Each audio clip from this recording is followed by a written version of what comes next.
Rina awal jatuh cinta. Tak say, Rina tak say. Memang faham dah.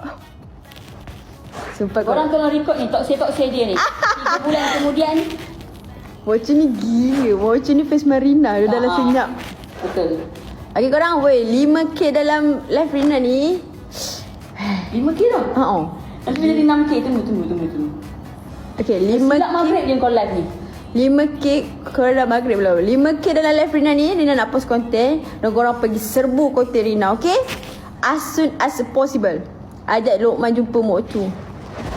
Lokman dah, Mokcu dah jumpa Lokman dah weh. Dari zaman Syaman lagi. Dah buka puasa cama-cama. Dah buka puasa cama-cama. Takkan nak tunggu puasa lagi sekali. Tinggal buka puasa dengan Rina cama-cama. Serabut dah puasa ni. Lokman tengah cari cincin. Biarlah dia cari cincin. Dia bagi Rina tak save. Okay, korang 56K dalam ni.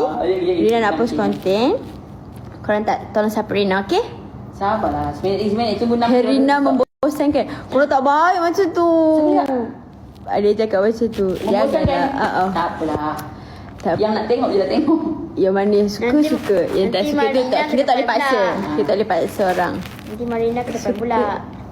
Amin. Korang kena support lah. Okay, 6K dalam ni. Rina nak post konten tau sekarang ni. Korang pergi support, okay?